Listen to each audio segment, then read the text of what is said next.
الله وبركاته. الحمد لله رب العالمين، والصلاة والسلام على حبيبه سيد الأنبياء وأشرف المرسلين، وعلى آله الطيبين الطاهرين وأصحابه الأكرمين الأفضلين، وعلى من أحبهم وتبعهم بإحسان أجمعين. أما بعد، فقال الله سبحانه وتعالى في كلامه العظيم: أعوذ بالله من الشيطان الرجيم، بسم الله الرحمن الرحيم. يا أيها الذين آمنوا أطيعوا الله وأطيعوا الرسول وأولي الأمر منكم، فإن تنازعتم في شيء فردوه إلى الله والرسول إن كنتم تؤمنون بالله واليوم الآخر، ذلك خير وأحسن تأويلا. وقال تعالى في شأن حبيبه الكريم: إن الله وملائكته يصلون على النبي يا أيها الذين آمنوا صلوا عليه وسلموا تسليما.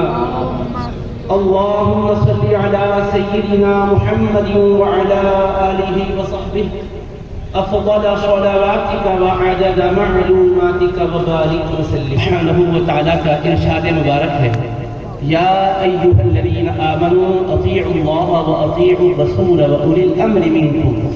اے ایمان والو، تم اللہ تعالی کی اطاعت کرو اور رسول کریم صلی اللہ علیہ وسلم کی اطاعت کرو، اور صاحبان امر کی جو تم میں سے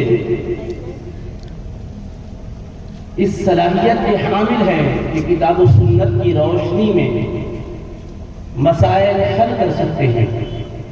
فَإِن تَنَازَعْتُمْ فِي شَيْءٍ، اور اگر کسی شے کے بارے میں تمہارے مابین منازعہ ہو، کشمکش ہو اور پیچیدگی حل نہ ہو، فَرُدُّوهُ إِلَى اللَّهِ وَالرَّسُولِ، تو تم اللہ کی بارگاہ میں اور رسول کریم علیہ السلام کی بارگاہ میں اس مسئلے کو پیش کرو، اس کا حل کتاب اور سنت کی روشنی میں معلوم کرو. ان کنتم تؤمنون باللہ والیوم الآخر، اگر تم اللہ تعالیٰ اور روز آخرت پر ایمان رکھتے ہو. ذالک خیر واحسن تأویلا، یہ بہترین بات ہے اور انجام کار کے اعتبار سے بھی نہایت حسین ہے. اس آیت قرآنیہ میں حق تعالیٰ نے اپنے ماننے والے بندوں کو اپنی اطاعت کا اور اپنے رسول علیہ السلام کی اطاعت کا مستقل حکم دیا ہے کہ تم اللہ کی اطاعت کرو اور اس کے رسول علیہ السلام کی اطاعت کرو. اور سچی بات یہی ہے کہ ہر مومن پابند ہے کہ اللہ کی اطاعت کرے اور اس کے رسول علیہ السلام کی اطاعت کرے. مقصود بھی یہی ہے، اسی کے لیے دنیا میں رسولوں کو اللہ نے بھیجا ہے. وَمَا أَرْسَلْنَا مِن رَّسُولٍ إِلَّا لِيُطَاعَ بِإِذْنِ اللَّهِ، ہم نے رسول کو بھیجا اسی لیے ہے کہ اللہ کے حکم سے ان کی اطاعت کی جائے اور ان کی بات مانی جائے. ہر پیغمبر دنیا میں آئے ہیں اللہ کے پیغامات بندوں کو پہنچا کر اللہ کی مرضیات پر چلائیں اور نامرضیات سے بچائیں. ہمارے حبیب علیہ السلام ختم نبوت کا تاج پہن کر اس خاک دان گیتی پر جلوہ افروز ہوئے. آپ کی بعثت جلیلہ سے اللہ کا دین مکمل ہوا. اللہ تبارک و تعالی صبح قیامت تک اور کچھ عرصہ قیامت میں بھی حضور علیہ السلام ہی کی شان و شوکت کو اور رفعت و عظمت کو نہایت ہی اہمیت کے ساتھ اجاگر کرنا فیصلہ فرما چکا ہے. یہی پیغام چلنے والا ہے، حضور ہی کی شریعت نافذ ہونے والی ہے، حضور ہی کا بول بالا ہونے والا ہے. ہر کسی کو گمراہی سے نجات کا راستہ حضور علیہ السلام ہی کی اطاعت سے وابستہ رکھ دیا گیا ہے. حتیٰ کہ امام الانبیاء علیہ السلام نے فرمایا آخری زمانے میں حضرت عیسیٰ علیہ السلام آئیں گے، وہ اپنا کلمہ نہیں پڑھوائیں گے بلکہ حضور ہی کی شریعت پر عمل کریں گے، حضور ہی کا کلمہ پڑھیں گے اور اسی دعوت کو لوگوں کے سامنے پیش کریں گے.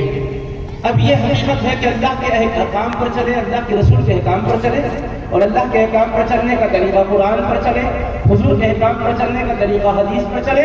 جب اللہ اس کے رسول کے احکام قرآن اور سنت کی شکل میں موجود ہیں تو پھر اللہ یہ کیوں فرما رہا ہے وَأُولِي الْأَمْرِ مِنكُمْ، اور تم میں جو اولو الامر ہے ان کی بات مانو. بھئی جب قرآن اور سنت میں جو کچھ ہے اسی پر چلنا ہے اور حقیقت بھی ہے کہ قرآن اور سنت میں سب کچھ ہے، تو پھر یہ امر والوں کی اطاعت کرو کا حکم اللہ نے کیوں دیا ہے؟ میں آپ لوگوں کے زیادہ اس الجھن میں مبتلا نہیں چاہتا ہوں۔ بہرحال بات یہی ہے کہ اللہ پاک کا جب حکم ہے تو ہمیں قیل و قال نہیں کرنا چاہیے، اللہ کے حکم کے مطابق چلنا چاہیے اور اسی پر اپنا یقین رکھنا چاہیے۔ اللہ ہی نے فرمایا ہے کہ دیکھو تم میں جو حکم والے ہیں، امر والے ہیں، ان کا کہا مانو۔ تو محدثین مفسرین بالاتفاق یہ فرماتے ہیں کہ قرآن کریم کی آیات میں اللہ کی طرف سے جو ہدایات ہیں اور حبیب پاک کی احادیث میں جو نبی کریم علیہ السلام کی ہدایات ہیں، وہ عقائد کے سلسلے میں بھی ہے، عبادات کے سلسلے میں بھی ہے، معاملات کے سلسلے میں بھی ہے، معاشرتی زندگی کے سلسلے میں بھی ہے، اخلاق و آداب کے سلسلے میں بھی ہے۔ 5 چیزوں پر مشتمل ہے۔ ایک کو عقائد کہتے ہیں، دوسرے کو عبادات کہتے ہیں، تیسرے کو معاملات کہتے ہیں، چوتھے کو معاشرت کہتے ہیں، 5ویں کو اخلاق کہتے ہیں۔ اس پر قرآن و سنت کا نظام قائم ہے۔ عقائد کے سلسلے میں کسی کی پیروی کرنے کی ضرورت نہیں ہے، قرآن و سنت میں واضح عقائد بتا دیے گئے ہیں۔ اس میں نہ تقلید کرنا ہے نہ اس میں اجتہاد کرنا ہے، بالکل دو ٹوک بات ہے کہ اس میں کسی کی تقلید کی ضرورت ہے نہ یہ اجتہاد کا مقام ہے۔ اللہ ایک ہے، کسی کی تقلید میں ہم اللہ کو ایک نہیں مانتے۔ نبی پاک علیہ السلام خاتم النبیین، اللہ کے آخری رسول ہیں، حضور کی رسالت کسی کی تقلید میں یا کسی کی تحقیق پر یا کسی کے اجتہادی نقطہ نظر سے نہیں مانتے، یہ واضح بات ہے۔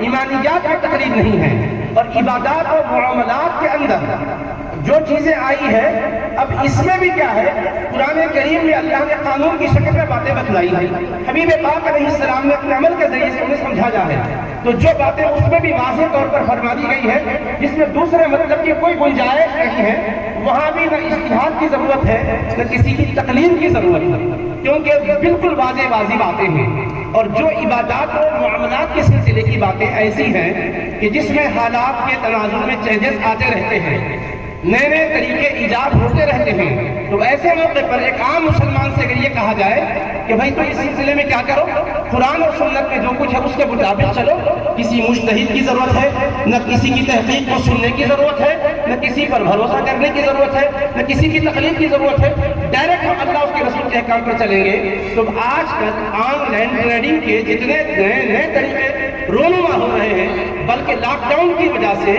آپ دیکھ رہے ہیں کہ آن لائن تجارت بہت زیادہ فروغ پا گئی ہے، اور پھر اس میں بھی نئے طریقے آئے ہیں۔ اب آپ دیکھیے، پہلے تو کبھی کرنسی کا یہ تصور نہیں ہوتا تھا کہ ڈیجیٹل کرنسی بھی وجود میں آئے گی۔ کسی زمانے میں یہ تصور نہیں تھا، فزیکل کرنسی کا تصور تھا، بلکہ حضور علیہ السلام عہد میمون میں تو سونے اور چاندی کے پیسے چلتے تھے، دینار اور درہم کی شکل میں، بعد میں دھات کی شکل میں تبدیل ہوئے، پھر کاغذی نوٹوں کی شکل میں تبدیل ہوئے۔ اب موجودہ دور تو ایسا ہے، کرپٹو کرنسی کی ایجاد دنیا کو حیرت کے ماحول میں ڈال دی ہے۔ آیا اس کا حکم قرآن میں کہاں ہے؟ اس کے بارے میں چاہے جائز کہیں یا ناجائز کہیں، دونوں سے کوئی بھی یہ کہنا ہوگا، مگر کہیں تو کس اساس اور بنیاد پر کہیں؟ یہ ایسا سوال ہے جو ہر ایک کو جھنجھوڑتا ہے کہ کیوں ضرورت ہے امام اعظم کی بارگاہ میں جانے کی، کیوں ضرورت ہے فقہ کی کتابوں کو پڑھنے کی، کیوں ضرورت ہے ان کی تحقیقات سے روشنی حاصل کرنے کی۔ اگر کوئی کہے نہیں میں بالکل قرآن اور حدیث میں جو ہے کھلے لفظوں میں دیکھ کر عمل کرتا ہوں، تو یہ سوال یہ اٹھتا ہے کہ آخر اس کاروبار کو آپ کیا کہیں گے؟ جائز کہیں گے تو بھی آپ کو آیت پڑھنا ہوگا، ناجائز کہیں گے بھی تو آپ کو آیت پڑھنا ہوگا، جائز کہیں گے بھی تو کوئی حدیث کی روایت پیش کرنا ہوگا، ناجائز کہیں گے بھی تو حدیث کی کوئی روایت پیش کرنا ہوگا۔ اور پھر یہ کہ آج آپ دیکھیے آن لائن کاروبار کی وجہ سے آپ بیٹھے بیٹھے انٹرنیٹ سے چیزیں پسند کر کے منگوا لیتے ہیں، آپ پیسے بھی بھیج رہے ہیں، گوگل سے ٹرانسفر ہو رہی ہے آپ کی رقم، اب اس کے بعد ادھر سے آپ کا انتخاب ہو جاتا ہے، چیز آپ کے گھر پہنچ جاتی ہے۔ جبکہ حدیث پاک کی روح سے لین دین کے اصول یہ بتائے گئے ہیں، لا تبیع ما لیس عندک، جو چیز تمہارے پاس نہیں ہے تم اس کو مت فروخت کرو، جو تمہارے قبضے میں نہیں ہے اس کو تم مت بیچو۔ حتیٰ کہ حدیث صحیح میں یہ آتا ہے کہ رسول پاک علیہ السلام سے ایک صحابی نے عرض کیا، حضور کوئی خریدار میرے پاس آتا ہے تو بسا اوقات اس کی مطلوبہ چیز میرے پاس رہتی بھی ہے، بسا اوقات نہیں بھی رہتی ہے، تو ایسا کیا ہو سکتا ہے کہ میں معاملہ تو کر لوں، سودا تو کر لوں، اس کے بعد یہ کہوں کہ یہ چیز میں ابھی خرید کے لاتا ہوں اور لانے کے بعد اس کو ہینڈ اوور کر دوں، کیا اس کی اجازت ہے؟ حضور سے پوچھ رہے ہیں ایک صحابی، میرے آقا علیہ السلام فرماتے نہیں، ایسا نہیں ہو سکتا۔ تم ایسا سودا مت کرو، بلکہ پہلے خرید لو، پھر اس کے بعد جو تمہارے پاس کسٹمر آیا ہے اس کے ہاتھ دام طے کر کے بکری کرو۔ اس طرح سے حضور علیہ السلام نے فرمایا۔ آپ احادیث کی کسی بھی کتاب کو اٹھا کر دیکھیے، بیوع کے عنوان کے تحت اس قسم کی احادیث آپ کو مل جائے گی۔ اب موجودہ دور میں آپ بتائیے گا کہ شیئرز مارکیٹنگ کے ذریعے سے آپ دیکھیں شیئر بازار کے اندر کتنی قسمیں ہیں شیئرز کی بھی، اور اکاؤنٹ میں چیز منتقل ہوتی بھی ہے، منتقل نہیں بھی ہوتی ہے، آگے آگے بیچ رہا ہے۔ اور پھر اب اس کو کس ضابطے کے تحت آپ طے کریں گے؟ جو لوگ یہ کہتے ہیں ہم ان سے لڑنا بھی نہیں چاہتے اور ان کی جہالت ہے کہہ کر ہم ان کو شرمندہ بھی نہیں کرنا چاہتے، صرف دعوت انصاف دینا چاہتے ہیں کہ کیا واقعیتاً وہ اس موقف میں ہیں کہ بخاری کی حدیث پڑھ کر بتائیں جی یہاں یہ ہے، مسلم کی روایت پڑھ کے بتائیں جی یہاں میں اس مسئلے کو حل کر رہا ہوں۔ اگر ایسا کہہ رہے ہیں ہر کوئی شخص بغیر علمی تحقیق کے، بغیر کسی محقق کی تحقیق کو فالو کیے کہ بذات خود ہر ایک میں اتنا یارہ ہے، کسی جماعت کا بھی بندہ کیوں نہ ہو، ہم اس خوش نصیب کا چہرہ دیکھنا چاہتے ہیں، جلسے بھی کھڑا کر کے اس کو دیکھنے کی ضرورت نہیں ہے۔ جب بھی وہ اس موقف میں اپنے آپ کو سمجھتا ہے کہ میں بتا سکتا ہوں تو وہ جامع نظامی آ جائے۔ خادم مجھ سے پوچھنا چاہتا ہے واقعیتاً کیا وہ اس موقف پر ہے، کیا واقعیتاً اس صلاحیت کا حامل ہے؟ اگر نہیں ہے اور واقعیتاً ہر کوئی نہیں ہے، اس سچائی کا کوئی انکار نہیں کر سکتا جس کو اللہ نے عقل سے نوازا ہے، پھر کیا کرنا پڑے گا؟ اب قرآن و سنت کے ان اصول کو سمجھنا پڑے گا جن اصول کو ائمہ اجتہاد نے مدون کیا، جن اصول کی روشنی میں انہوں نے امت کے مسائل حل کیے۔ اب ہمارے مولا کی رحمت اتنی ہم پر سایہ فیض ہے، سمجھ میں آتی ہے۔ ہمارے اللہ نے فرمایا ہے میرے بندو میں نے تمہیں مشکل میں کب ڈالا ہے، اگر میں اتنا ہی فرما دیتا قرآن میں جو ہے حدیث میں جو ہے پورے لفظوں میں اس پر عمل کرو تو اس قسم کی نئی ترقی یافتہ شکلوں کو دیکھ کر تم یا تو یہ کہتے کہ قرآن میں حدیث میں نہیں ہے تو لوگ مذاق اڑاتے، تم تو یہ اعلان کرتے کہ دین تو کامل ہے، نبی نے تو ہر چیز کا حکم بتایا ہے، قرآن میں تو ہر چیز کا بیان ہے۔ پھر اب بتائیے کرپٹو کرنسی کا بیان کس آیت میں ہے؟ اب بتائیے ڈیجیٹل کرنسیز کا بیان کس آیت میں ہے؟ فزیکل کرنسی کا بیان کس آیت میں ہے؟ دھات کے سکوں پر زکوٰۃ ہوگی کہ نہیں کس آیت میں ہے؟ اس وقت تو تھا سونے چاندی کی شکل میں، اس پر نبی پاک علیہ السلام نے زکوٰۃ کا قانون سنایا تھا۔ اب یہ معلق کرنسیز جو ہے نہ سونا ہے نہ چاندی ہے، اب اس پر زکوٰۃ واجب ہوتی ہے تو کس لحاظ سے؟ اگر کوئی 100 روپیہ کے بدلے میں 150 روپیہ یا 110 روپیہ لے یا دے تو آیا سود ہے کہ نہیں ہے؟ تو پھر وہاں تو حدیث میں جن چیزوں کا بیان ہے اس میں یہ کاغذی سکہ تو نہیں ہے، یہ دھات کا سکہ تو نہیں ہے، یہ آپ کی ڈیجیٹل کرنسیز تو ہے نہیں۔ اب آپ بتائیے کریں گے کیا؟ سال گزرنے پر زکوٰۃ دیں گے کہ نہیں دیں گے؟ تو کس اصول کی روشنی میں؟ نہیں دیں گے تو بچیں گے تو کس قانون کی روشنی میں؟ اب ہر ایک آدمی کے لیے دعوت غور و فکر ہے، اسی لیے اللہ رب العزت نے فرمایا کتاب انزلناہ الیک مبارک لیدبروا آیاتہ، یہ برکتوں والی کتاب ہے جس کو حبیب ہم نے آپ پر نازل فرمایا تاکہ اس کی آیتوں میں غور و فکر کریں۔ تو غور و فکر کرنے کی قرآن دعوت دیتا ہے، اور اللہ کا ایک قاعدہ ہے لا یکلف اللہ نفسا الا وسعها، اللہ کسی انسان پر اس کی طاقت سے زیادہ بوجھ نہیں ڈالنا چاہتا، وہ رحمان ہے، بندہ جتنا بوجھ اٹھاتا ہے اتنا ہی ڈالتا ہے۔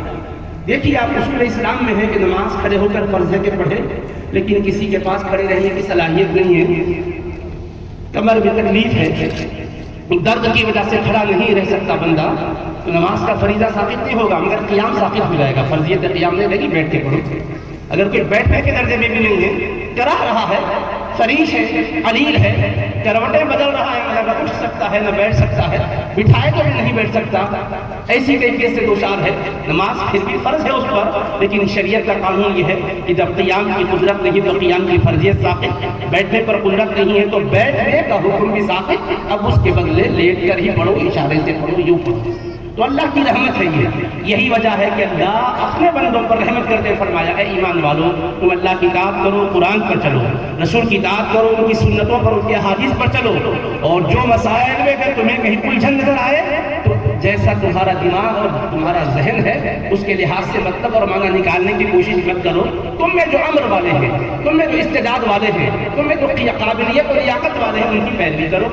اب اگر ان کو بھی مشکل آ جائے، ان کو علماء کو بھی مشکل آ جائے، اگر وہ بھی کوئی مسئلے کا حل تلاش کرنے میں دشواری محسوس کریں تو فرمایا اب ایسا کرو کہ جہاں تمہیں کوئی الجھن آ جائے تو تم بھی ایسا کرو کہ ذہن میں جو آئے ہو نہ بولو، بلکہ قرآن کی اور آیتیں غور سے پڑھتے جاؤ، پھر ڈھونڈو، کہیں نہ کہیں تمہیں اس کی طرف روشنی ملے گی، احادیث پر توجہ ڈالو، غور کرو، کہیں نہ کہیں تمہیں اس سلسلے میں اجالا مل جائے گا۔ تو فرمایا جب تم میں اگر اختلاف ہو جائے گا علماء، تو تم اس مسئلے کو حل کرنے کے لیے قرآن و سنت کو اپنے اوپر حاکم و قاضی بناؤ۔ اب غور کرو، قرآن و سنت میں جو آیا اس کی روشنی میں امت کی رہبری کرو۔ یہ اللہ تعالیٰ نے بندوں پر آسانی فرمائی، کتنی مہربانی اللہ کی بولی، ہمارا پروردگار ہم پر آسانی کر رہا ہے۔ اور لوگ ہیں کہ کہتے ہیں جی ہم ڈائریکٹ قرآن میں جیسا ہے اس کے مطابق ہی کریں گے، حدیث میں جیسا اس کے مطابق کریں گے، اگر ہے تو بے شک اس کے مطابق کرو، کھلے لفظوں میں نہیں ہے تو لا محالہ جو اس کا علم رکھتے ہیں ان کو آپ اپنی مشکل ذکر کرو، اور وہ اس کی روشنی میں جو دلیل سے مسئلہ حل کر کے بتا اس پر چلو۔ تو تکلیف کا مطلب یہی ہوتا ہے۔ مجھے تو کوئی پہلے سے خبر بھی نہیں تھی کہ مجھے اس پر خطاب کرنا ہے، نہ تو صاحبان حال ہی نے ٹائم دیتے وقت ذکر کیا، امام اعظم کانفرنس سے ہمارے ناظرین جلسہ نے میرے نام کا اعلان کرتے کرتے یہ بھی اعلان کر دیا کہ تقلید پر اعتراضات کے جوابات کے عنوان پر خطاب کریں گے۔ تو نہ میں نے آیت مبارکہ سوچی کی یقین جانیے، نہ میں یہ موجودہ تجارت کے امور سے متعلق بات عرض کر کے آپ کی خدمت عرض کرنا سوچا تھا۔ میں تو سوچا تھا آپ یہ آتے کیونکہ آنے سے پہلے ایک بڑا سوال آیا ہوا تھا، اس پر 20 صفحے کا فتویٰ مرتب کر کے ٹیپ کروا کر پروف ریڈنگ کے لیے میں ہمارے پاس ہمارے بچوں کے حوالے کر کے آیا۔ ابھی صاحبان بھائی کے پاس نمائند آئے تھے، تو میرے ذہن میں تھا کہ اس میں سے جو چیزیں امام اعظم کی فقہ کی ہے عرض کروں، لیکن بھائی نے یہ کہا تو اس پر میں اور 2-4 منٹ عرض کر کے بات کو ختم کرتا ہوں تاکہ آپ مولانا کا خطاب جی بھر کے ان سے سنیں۔ تو میں یہ عرض کرنا چاہ رہا ہوں کہ دیکھیے الجھن میں لوگ ڈالتے ہیں، کیوں ڈالتے ہیں انہیں بھی غور کرنا چاہیے۔ خالی رفع دین کہہ کر دین کی بات نہیں ہے، زور سے آمین بولنے کہہ کر دین کی بات نہیں ہے۔ دین تو ہر مسئلے پر بندوں کی رہبری کر رہا ہے۔ کوئی مسئلہ دنیا کا ایسا نہیں ہے تو ہم یہ کہیں کہ دین کا یہ مسئلہ نہیں ہے، اس میں حل نہیں ہے حل، لیکن حل کے لیے اس کے ماہر ذہن رکھنے والوں سے رجوع کرنا پڑتا ہے۔ تو تقلید کا مطلب یہ ہوتا ہے کہ جس مسئلے میں آپ الجھن کے شکار ہیں، اپنے سے زیادہ علم والے سے قرآن و سنت کے دلائل کی روشنی میں جو وہ حل پیش کرے اس کو اعتماد اور بھروسے کے ساتھ کہ یہ ہم سے زیادہ علم رکھتے ہیں، قرآن و سنت کو سمجھے ہیں، لہذا انہوں نے جو بیان کیا یقیناً قرآن و سنت کا خلاصہ ہے، مگر ہر کس و ناقص کے لیے نہیں، بلکہ وہ ایسے درجے پر ہو کہ جس کو قرآن بھی معلوم ہو، حدیث بھی معلوم ہو۔ ایسا نہیں کہ ایک آیت معلوم تو دوسری آیت نہیں معلوم، آیت کا ابتدائی حصہ پڑھ لیا وہ معلوم، اگلے حصے کا حکم کیا ہے نہیں معلوم، ایسا نہیں، اس کو پورے قرآن پر اوپر ہو۔ چنانچہ امام اعظم ابو حنیفہ رضی اللہ تعالیٰ عنہ کا کرم یہی ہے امت پر جو انہوں نے احسان فرمایا، جس کی وجہ سے ہر کوئی ان کے دربار میں اپنی محبت کے نذرانے پیش کرنے کو سعادت مندی سمجھ رہا ہے، حتیٰ کہ امام شافعی جیسی عظیم ہستی ایک باقاعدہ مذہب فقہی کے امام کہتے ہیں الناس كلهم عیال علی ابی حنیفہ بالفقہ، کہ سارے لوگ امام اعظم کے فقہ میں اجتہاد میں فہم ہے، محتاج ہیں۔ بھئی آپ ہم نہیں بول رہے ہیں، اتنے بڑے امام جن کی پیروی کرنے والی یہ دنیا ہے فرما رہے ہیں کہ قرآن اور حدیث کے فہم میں لوگ امام اعظم کے محتاج ہیں، اللہ نے وہ فہم ان کو بخشا ہے۔ امام اعظم ابو حنیفہ کے فہم کی بات جن تقلید پر اعتراض کے جوابات عرض کرنے کے لیے مجھ سے کہا گیا، عرض کرتا ہوں کہ دیکھیے ان کے استاد امام اعمش جو محدث تھے، امام اعظم کو حدیثیں دیتے تھے، ان سے احادیث کا درس دیتے تھے۔ ایک مرتبہ دونوں بھی بیٹھے ہوئے تھے، استاد اور شاگرد، تو استاد کی خدمت میں شاگرد کی خدمت ایک صاحب آئے، مسئلہ پوچھے، استاد خاموش ہو گئے، شاگرد نے اس کا حکم بتلایا، تو استاد نے ان سے پوچھا بھی نہیں ناخذ هذا، اے ابو حنیفہ یہ جو حکم آپ بتائے ہیں کہاں سے نکالے ہیں، قرآن کی کس آیت سے، رسول پاک علیہ السلام کی کس حدیث سے اخذ کیے ہیں؟ تو انہوں نے کیا جواب دیا، انت حدثتنا عن کذا وعن کذا، ہم انہی حدیثوں سے یہ مطلب نکالے ہیں، یہ مسئلہ نکالے ہیں جن حدیثوں کو آپ نے ہم سے بیان کیا ہے۔ تو اب ایک ایک کر کے ان سے سنی ہوئی حدیثیں سنانے لگے، ایک ایک کر کے حدیثیں سنانے لگے، یہاں تک کہ جب وہ سنا چکے تو ان کے استاد فرمائے حسبک ما حدثتک به فی 100 یوم حدثتنی به فی ساعۃ واحدہ، اے ابو حنیفہ ٹھہر جاؤ، کافی ہے، جو 100 دن تک میں حدیثیں تم کو سناتا رہا، 1 گھنٹے میں ساری حدیثیں تم سنا دیے ہو، اور میں یہ مطلب سمجھا نہیں جو تم نے سمجھا ہے۔ اس کے بعد آپ نے کہا یا معشر الفقہاء انتم الاطباء ونحن الصیادلہ، اے فقہا کی جماعت آپ لوگ طبیب ہو اور ہم دواساز ہیں، مگر اے ابو حنیفہ تم کون ہو؟ وانت ایھا الرجل اخذت بکلا الطرفین، اے بزرگ تم نے تو دو حصے بھی حاصل کیے ہیں، حدیث کا ذخیرہ بھی حاصل کیا ہے، اجتہاد اور استنباط کی صلاحیت بھی حاصل کی ہے۔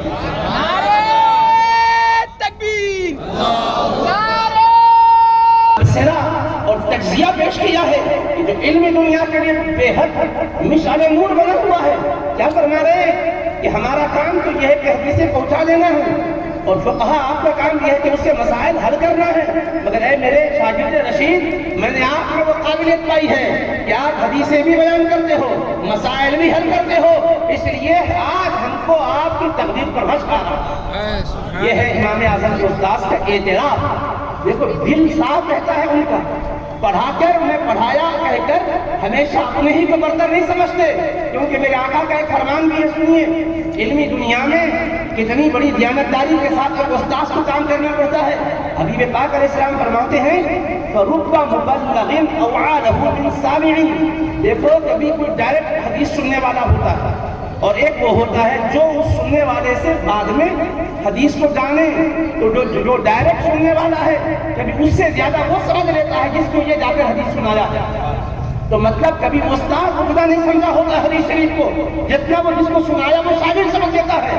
امام اعظم کے سارے شاگرد اور ان کے اساتذہ اس حقیقت کا اعتراف کیے ہیں کہ یہ وہ ہیں کہ جن کے اساتذہ حدیث سنا کر بتا کر اتنا نہیں سمجھے کہ جتنا انہوں نے سن کر سمجھ کر امت کو سمجھایا اور بتایا۔ حتیٰ کہ ایک بار حضرت امام جعفر صادق رضی اللہ تعالیٰ عنہ تشریف لاتے ہیں، ہمارے امام اعظم مسجد حرام میں بیٹھ کر فتوے دے رہے تھے۔ امام جعفر صادق ایک ستون کے پاس آ کر کھڑے ہوئے، امام اعظم رضی اللہ تعالیٰ عنہ نے ان کو نہیں دیکھا تھا، فتوے میں مشغول تھے، اور جب فتوے میں مشغول ہوتے ہیں تو اتنا انہماک رہتا ہے کہ سر اٹھا کر دیکھنے کا خیال نہیں رہتا، وہ ٹھہرے ہوئے تھے، سن رہے تھے۔ حضرت نے دیکھا نہیں، محسوس کیا اپنی باطنی نظر سے کہ کوئی کھڑے ہیں، امام جعفر صادق نظر آئے، فوراً کھڑے ہو گئے، اور کھڑے ہو کر پہلا جملہ زبان مبارک سے ادا کیا۔ تاریخ نے اپنے سینے میں اس کو ایسا محسوس کر لیا کہ وہ یوں جگمگا رہا ہے جسے آسمان میں تارے جگمگاتے ہیں۔ کیا کہا؟ سنیے امام کا کہنا، یا ابن رسول اللہ صلی اللہ علیہ وسلم لو علمت اول ما وقفت ما قعدت وانت قائم، اے اللہ کے رسول کے شہزادے، اگر پہلی مرتبہ آپ کے کھڑے ہونے کا مجھے علم ہوتا تو کبھی ایسا نہیں ہوتا کہ میں بیٹھا رہتا اور آپ کھڑے رہتے، میں اسی وقت آپ کے گرام میں کھڑا ہو جاتا۔ حضرت نے یہ سن کر فرمایا اجلس، آپ بیٹھ جائیے۔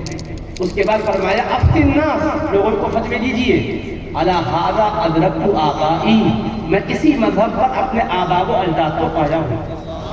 تو امام اعظم کی فقہ میں اہل بیت کی فقہ آ گئی ہے، کیونکہ امام جعفر صادق نے صدق کی بات حرم میں بیان کی ہے، اور یہ سچائی وہ سچائی ہے جس کو جھٹلانے والا سچا ہو ہی نہیں سکتا، کیونکہ امام جعفر صادق نے فرمایا امام اعظم سے کہ افتی الناس، لوگوں کو فتویٰ دیجیے۔ اب بولی جن کے گھر سے لوگوں کو دین ملا، اگر ان کے دین کو کوئی بگاڑ رہا ہو تو وہ یہ کہیں گے بگاڑتے رہیے؟ نہیں، انہوں نے دیکھا کہ یہ فتویٰ وہی ہے جو قرآن و سنت کی بالکل مطابقت میں ہے، اور یہ بھی کہہ کر نہیں کہ آپ صحیح کہہ رہے ہیں، کہا اسی پر میں نے اپنے آبا کو پایا ہوں۔ امام جعفر صادق کے والد کون؟ امام محمد باقر، ان کے والد امام زین العابدین، ان کے والد امام حسین، ان کے والد امام علی رضی اللہ تعالیٰ عنہ اجمعین۔ اب بتائیے آبائی فرمایا، اور یہ بھی حقیقت ہے کہ مصطفیٰ کے جو نواسے ہیں یہ مصطفیٰ کے نواسے تو ہیں، مگر حبیب نے فرمایا ھذان ابنایا وابنا ابنتی، حسنین میرے بیٹے بھی ہیں، میری بیٹی کے بیٹے بھی ہیں، نواسے بھی ہیں، مصطفیٰ کی اولاد بھی فرمایا ان کو۔ تو آبائی کا مطلب اب سن لیجیے، امام جعفر صادق یہ کہہ رہے ہیں کہ میں نے اپنے آبا کو اسی پر پایا ہے۔ آبا و اجداد کا مطلب کیا کہ جو فتویٰ آپ دے رہے ہو امام، اس پر میں نے میرے والد بزرگوار کو بھی پایا امام محمد باقر کو، دادا جان کو بھی پایا امام زین العابدین کو، اور دادا جان کو پایا امام حسین رضی اللہ عنہ کو، اور ان کے والد بزرگوار مولا علی کو پایا کرم اللہ وجہہ، اور جب سے امجد نانا جان محمد رسول اللہ صلی اللہ علیہ وسلم کی پر پایا۔ جعفر صادق کی تصدیق ہے، تو صادق نے صدق کا اعلان کیا کہاں؟ مسجد حرام میں۔ اور امام اعظم کی فقہ پر کتنی بڑی تعین ہو گئی جب انہوں نے یہ صداقت کے ساتھ حقیقت کو واضح فرمایا. امام اعظم نے بھی ایک سچائی کو واضح فرمایا. وہ فرماتے لولا السنتان لہلک النعمان. یہ تو یہ شہزادے کا لطف و کرم ہے کہ میرے علم و تحقیق کو انہوں نے سند قبولیت بخشی ہے. لیکن میرے سے پوچھتے ہو تو میں کہتا ہوں اگر ان کی صحبت کے 2 سال ابو حنیفہ کو نہ ملتے آج ابو حنیفہ کا نہ یہ رنگ رہتا نہ یہ ڈھنگ رہتا, نہ ابو حنیفہ کا یہ فہم ہوتا نہ یہ تدبر ہوتا. یہ جو کچھ ہے بارگاہ مصطفیٰ کا نتیجہ ہے, مصطفیٰ کے شہزادے کی خدمت و صحبت سے میں نے پایا. یہ بخاری کی حدیث بھی ہے. حضرت مولا کائنات علی مرتضیٰ ایسے مسائل حل کرتے تھے. وہ حیران ہو کر پوچھتے تھے, اے علی قرآن کے علاوہ کوئی آپ کے پاس الگ نہیں کوئی کتاب نہیں کیا؟ آپ کیسے یہ بیان فرماتے ہو؟ آپ نے فرمایا حضور نے ہمیں قرآن ہی دیا, کوئی الگ شے نہیں دی. ہاں الا فہما اعطیہ رجل, ایک فہم کی نعمت بخشی ہے جو کسی بندے کو اللہ کی طرف سے انعام کے طور پر دی جاتی ہے. قرآن تو وہی ہے مگر فہم بخشا گیا. تو آپ دیکھیے وہ فہم کی خیرات امام اعظم کو ملی. تو امام اعظم نے 83,000 مسائل حل کیے. اور کیسے حل کیے؟ امام اعظم ابو حنیفہ رضی اللہ تعالی عنہ 1000 علماء کو تیار کیا. ان میں 40 علماء تو ایسے تھے جو خود مجتہدانہ صلاحیت کے حامل تھے اور کوئی بھی مسئلے کو کیسے حل کرواتے تھے. امام اعظم ابو حنیفہ رضی اللہ تعالی عنہ مسئلہ کیا امت کو درپیش ہوتا ہے وہ بیان کرتے, یا کیا درپیش ہو سکتا ہے وہ بیان کرتے. ایک تو ہمارے پاس کیا ہے, مسئلہ آیا تو حل کریں گے, آنے والا کیا ہے ہم کو کیا فرق ہے. امام اعظم کی فقہ کے پڑھنے والے کسی بھی ماہر سے پوچھیے, فقہ حنفی میں ایک وہ ہے فقہ کو فقہ تقدیری کہتے ہیں. اگر یہ صورت پیش آئے تو کیا کرنا چاہیے, اگر ایسا ہو تو کیا کرنا چاہیے. اس قسم کے مسائل بھی ہمارے امام نے حل فرمائے ہیں. تو یہ کہتے ہیں کہ مسئلے کو پیش کرتے ہیں. اب فرماتے ہیں آپ کے پاس کوئی حدیث ہے تو سنائیے, آپ کے پاس اس بارے میں کوئی حدیث ہے تو سنائیے. تو شاگردوں کو اجازت دیتے تھے اور وہ شاگردوں کی حوصلہ افزائی کرتے تھے کہ وہ بھی سینہ کھول کر اپنے امام کے سامنے اپنے کو جو علم ہے حدیثوں کا وہ سناتے جاتے ہیں, سنتے. پھر آپ کے علم میں جو حدیثیں ہوتی وہ بھی آپ سناتے. پھر اس کے بعد اس مسئلے کو اس حدیث کے تحت ہم حل کر سکتے ہیں اس کو ذکر کرتے ہیں. ایک تقریر بلیغ فرماتے ہیں. سارے لوگ اگر مطمئن ہو جاتے تو ابو یوسف رحمۃ اللہ علیہ کو فرماتے لکھو اے ابو یوسف, سب کا اتفاق. اگر کوئی چھوٹا طالب علم بھی کہتا ہے میرے سمجھ میں بات نہیں آئی یا اس مسئلے میں مجھے ایک شبہ ہے, امام صاحب فرماتے ظاہر کرو. چنانچہ بانی جامع نظامیہ امام محمد اللہ اللہ فاروقی رحمۃ اللہ علیہ نے لکھا ہے کہ ایک مرتبہ عشاء کی نماز کے بعد مجلس درس میں ایک شاگرد کھڑے ہوئے, امام ظفر جن کا نام ہے. انہوں نے کہا حضرت مجھے یہ مسئلہ سمجھ میں نہیں آیا. تو حضرت نے ڈانٹا نہیں, میری تقریر کے بعد سمجھ میں نہیں آیا, نہیں فرمایا. کہا اچھا کیا اشکال ہے بولو. انہوں نے اپنے اشکال کو ظاہر کیا, امام صاحب نے جواب دیا اور اصفی تشفی میں پھر آپ نے تقریر کی یہاں تک کہ عشاء کے بعد سے تقریر جاتی نہیں, قریب تک تہجد آپ نے ایسی تقریر بلیغ کی کہ جب سمجھ میں آ گیا تو نعرہ تکبیر بلند ہو. یہ بھی معلوم ہے کہ نعرہ تکبیر اس وقت بھی اچھی بات سننے پر بلند ہوتا تھا. کبھی کبھی ایک مہینے تک مسئلے پر بحث چلتی تھی. جب مسئلہ حل ہو جاتا تو مجلس میں خوشی کے مارے نعرے تکبیر بلند کرتے تھے.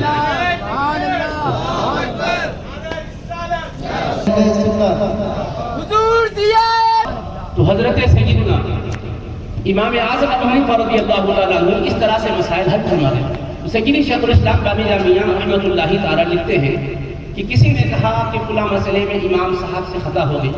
حضرت امام وکیع بن جراح امام شافعی کے استاد قدر استاد فرماتے ہیں ایسے کہہ سکتے ہو کہ انہوں نے خطا کی ہے, جبکہ امام ابو یوسف امام محمد جیسے ائمہ فقہ ان کے شاگرد موجود ہیں. حضرت فضیل حضرت داؤد طائی جیسے زہد و ورع کے تاجدار ان کی مجلس میں ہیں. لغت کے اور عربیت کے ماہر ائمہ ان کی مجلس میں ہیں. ایسے شاگرد جن کی مجلس میں ہوں وہ خطا کر جائیں یہ نہیں ہو سکتا. وہ شاگرد اس پائے ایک استاذ کے علم کا مقام کیا ہوگا, ایسی جرأت کر رہے ہو. پھر اس کے بعد انہوں نے فرمایا امام ابو حنیفہ کی رائے کو رائے مت کہو, اس کو تفسیر حدیث کہو. جب وہ کوئی مسئلہ بیان کرے تو ان کی رائے ہے مت بولو, حدیث رسول کا ترجمہ ہے بولو, حدیث رسول کی تشریح ہے بولو, مصطفیٰ کے فرمان کی توضیح ہے بولو. یہ کوئی آج کے خود عقیدہ لوگ بولتے ہیں, لوگ کہتے ہیں گلو کر دیے ہوں گے. وہ لوگ تو بالکل غلو سے مبرہ تھے، ان کا مزاج جو حق ہے وہی کہنا تھا، چاہے اختلاف میں برابر اختلاف کرتے تھے۔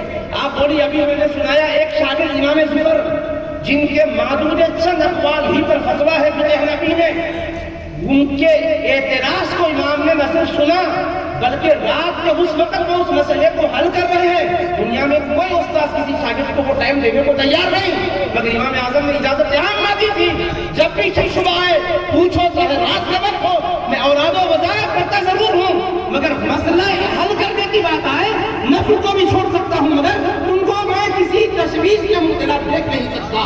نفل پڑھوں گا تو میری ذات کو فائدہ ہوگا، مسئلہ حل ہوگا تو امت کو فائدہ ہوگا۔ ایسا آپ نے احتیاط کے ساتھ مسائل کو حل فرمایا ہے، بات عرض کرتے جائیں گے تو سلسلہ بڑھتا ہی جائے گا۔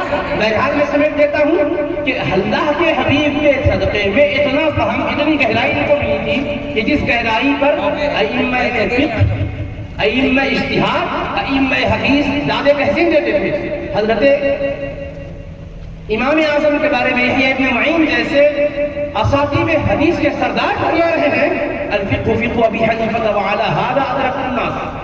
فقہ پوچھتے ہو تو ابو حنیفہ کی فقہ ہے، میں نے اسی پر اپنے اساتذہ کو عمل کرتے ہوئے پایا ہے۔ اور یحییٰ ابن معین یہ وہ ہیں امام احمد بن حنبل جن کے بارے میں فرماتے ہیں وکل حدیث لا يعرفه ابن معین فليس هو بحدیث۔ ابن معین اگر کسی حدیث کو نہیں جانتے تو وہ حدیث ہو ہی نہیں سکتی، یعنی ہر حدیث کا ان کے پاس علم ہے۔ اتنی حدیثوں کا علم رکھنے والے امام کا کوئی مسئلہ خلاف حدیث ہوتا اور کے ہاتھ پکڑ کر کہتے تھے تم نے غلطی کی ہے، مگر وہ کہہ رہے ہیں نہیں فقہ تو ابو حنیفہ کی فقہ ہے، اس پر تو میں نے علماء کو پایا ہے، اساتذہ کا عمل کرتے ہوئے پایا ہے۔ حالانکہ امام کا زمانہ پائے نہیں ہے، مگر کہہ رہے ہیں کہ ان کی فقہ میں وہ گہرائی ہے، ان کے ادراک میں وہ بلندی ہے کہ جس بلندی کو دیکھتے ہوئے یحییٰ ابن معین امام صاحب کے جو شاگرد ہیں وہ امام اعظم ابو حنیفہ کے شاگردوں کے بھی شاگرد ہیں، وہ کہہ رہے ہیں امام کہ نہیں ان کی علم کی گہرائی کو کیا تم جانو، میں نے اپنے اساتذہ کو دیکھا حدیث پڑھاتے تھے، مسئلہ آتا تو اسی مسئلے پر عمل کرتے تھے، اس مسئلے کو ابو حنیفہ نے حل کیا۔ پوچھتے تو کہتے تھے حدیث پاک کا ترجمہ ہم کر سکیں گے دوسرے لفظوں میں، مگر حل کہاں سے کریں گے؟ حل کرنے والے بھی حل کر کے ہمارے لیے آسان کر دیا۔ اس طرح امام اعظم کی فقہ کو سراہا گیا، تو لہٰذا تحقیق پر ان کی عمل کرنا قرآن سے ہٹنا ہے نہ حدیث سے ہٹنا ہے۔ میں نے جو عام سمجھنے کی جو بھی مثالیں عرض کی اس سے ہر کوئی سمجھ سکتا ہے کہ تحقیق کے آپ مقام پر ہیں تو اپنے تحقیق کے جلوے دکھائیے۔ اس لیے میں موجودہ زمانے میں بھی جامعہ میں پڑھاتا ہوں، یہاں بھی کچھ کام کے ہمارے طلبہ نظر آ رہے ہیں، میں یہ کہتا ہوں کہ بہت سے وہ مسائل جس پر پہلے بھی لکھا جا چکا، اس سے پہلے بھی لکھا جا چکا، اس پر اب لکھتے رہنے کے بجائے کوشش اس بات سے کرو کہ جو جدید قسم کے مسائل آ رہے ہیں امت کے، ان مسائل کے سلسلے میں قوم و ملت کی رہبری کی جائے۔ چنانچہ لاک ڈاؤن کے زمانے میں یہ خیال فقیر کے دل میں دامنگیر ہوا تھا کہ فرصت بھی مل رہی ہے، جامعہ میں کچھ پیریڈ کم بھی ہو گئے ہیں، تو اس عرصے میں اللہ کی توفیق سے اس کے حبیب پاک کے مولد پاک کے صدقے میں امام اعظم کی نگاہ عنایت سے شیخ الاسلام اور محدث دکن کے زیر فیضان جدید کچھ فقہی مسائل پر عربی زبان میں خادم نے 500 صفحات پر مشتمل ایک کتاب لکھی ہے۔ اللہ حضرت توفیق دے اور اس میں درستگی کو پہنچ سکوں تو اپنے اساتذہ کو بتا کر اس کو علمی دنیا میں شائع کرنے کی سعادت حاصل کی جائے گی۔ میں نے یہ غور کیا ہے، دیکھا ہے کہ اس پر فقہ حنفی کے وہ مسائل جو حل ہوئے وہ ہوئے، جو آج کے موجودہ دور کے تقاضوں کو دیکھتے ہوئے حل طلب ہیں، اس پر کام کرنے کی ضرورت ہے۔ علماء اگر اپنی صلاحیتوں کے جوہر دکھا کر ان چیزوں کو سامنے لائیں تو ہماری قوم کی تشنگی بھی ملے گی اور رہتی دنیا تک علم کا فیضان بھی پھیلے گا۔ اس پر کام کرنے کی ضرورت ہے۔